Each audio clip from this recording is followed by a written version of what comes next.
शैलेंद्र कुमार सिंह है, भगवानपुर प्रखंड के चंदौर गांव से आए हैं और पिछले 4 घंटे से आपको सुनने के लिए, आपको समझने के लिए बैठे हुए हैं और काफी अच्छा लग रहा है आपकी बातों को सुन करके।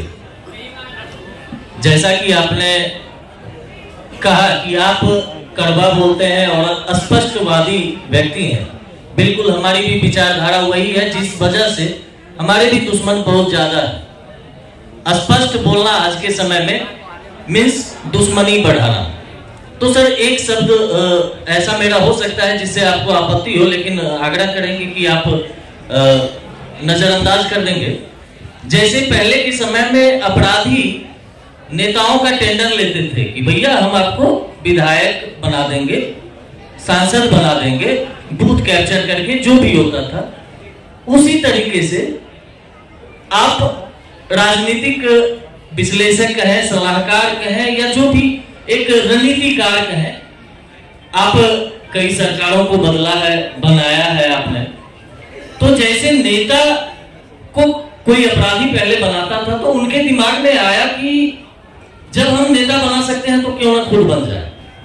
उसी तर्ज पर, बुरा ना मानेंगे सर, आपको लगा कि जब हम दूसरे को बना सकते हैं तो क्यों ना हम भी बने, और ये आपकी अच्छी पहल है। इसकी तारीफ मैं भी करता हूं और आप सबों को करनी चाहिए, क्योंकि आप एक शिक्षित व्यक्ति हैं, बिहार को बदलने की बात कर रहे हैं, इसका विरोध कहीं से नहीं है।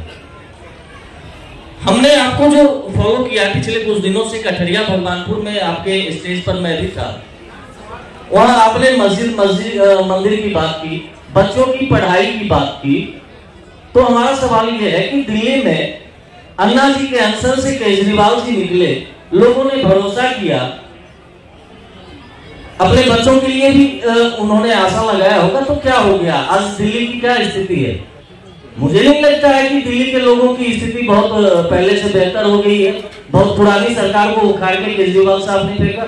बिहार में आप कह रहे हैं हम लोग भरोसा करने के लिए तैयार हैं, हम आपके साथ रहेंगे, लेकिन इसकी क्या गारंटी है कि हमारे बच्चे आपके आने से बेहतर शिक्षा ले पाएंगे, बेहतर रोजगार मिल पाएगा? सर प्लीज 1 मिनट, बस 1 मिनट सर, सवाल पूछिए। दूसरी बात, हमें रोजगार चाहिए, हमारे बच्चों को शिक्षा चाहिए, हर चीज चाहिए, लेकिन अगर कोई नेता ये कहते हैं कि आप अपनी संस्कृति को छोड़ दीजिए, अपनी सभ्यता छोड़ दीजिए, आप अपने इष्ट देव को मानना छोड़ दीजिए, मंदिर जाना बंद कर दीजिए, और प्रत्यक्ष रूप से हमारे ऊपर जो हमला होता है हमारी आस्था के ऊपर, उसको हम कैसे छोड़ सकते हैं? हमें हर चीज चाहिए, हमें रोजगार भी चाहिए, शिक्षा भी चाहिए, हमारे संस्कृति को हम बचाना भी चाहते हैं, हर चीज। क्या आप उसमें सर हर स्तर से साथ रहेंगे?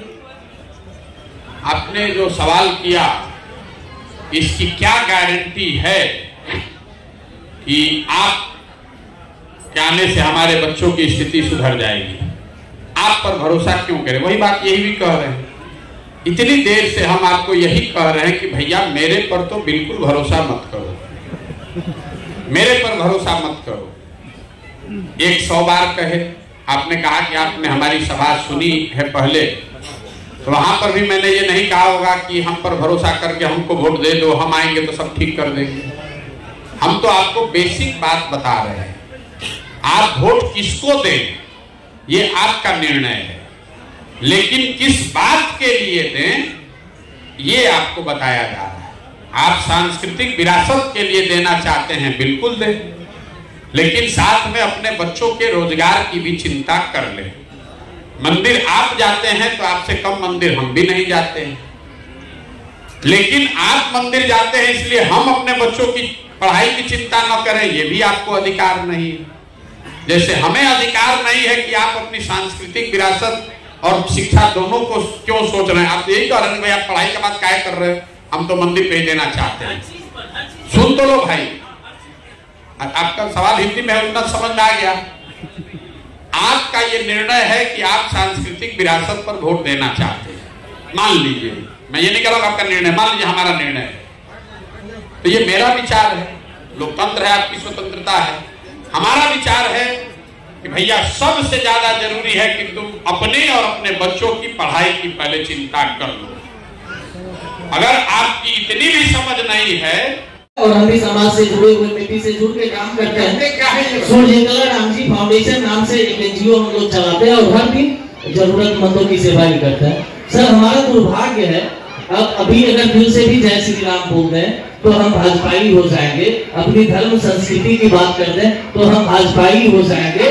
हमने जब आपने कहा, हमने अभी आपने कहा अभी नए हम भाजपा में जुड़े होंगे, ऐसा अभी आपने कहा था, तो हमारा कहना सर ये है, प्लीज सर अब आगे फिर आप बोलेंगे तो हम नहीं बोल पाएंगे। सुनो ना मेरी बात, अब बेकार का हम आपसे बहस करने के लिए नहीं बहस नहीं कर रहे हैं, थोड़ा सा आधी मिनट हम बोल के निकल जाएंगे।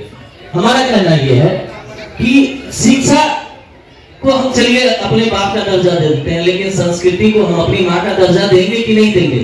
शिक्षा हमारा बाप है। आप कहें कि बाप कमा के आपको दे रहा है, आप बाप के साथ रहो और माँ को छोड़ दो। मेरे भाई इसी देश में ये बताया गया है कि देवता और गुरु दोनों खड़े हैं तो किसको पहले प्रणाम करूं? सुना है ना कहावत? जी जी बिल्कुल। क्यों बताया गया कि गुरु को पहले प्रणाम करें? क्योंकि अगर अशिक्षित हो तो देवता की भी समझ आपको नहीं होगी, अगर आप अनपढ़ हो तो आपको संस्कृति की भी समझ नहीं होगी। हुल्लड़बाजी को संस्कृति मत बताओ, हुल्लड़बाजी को संस्कृति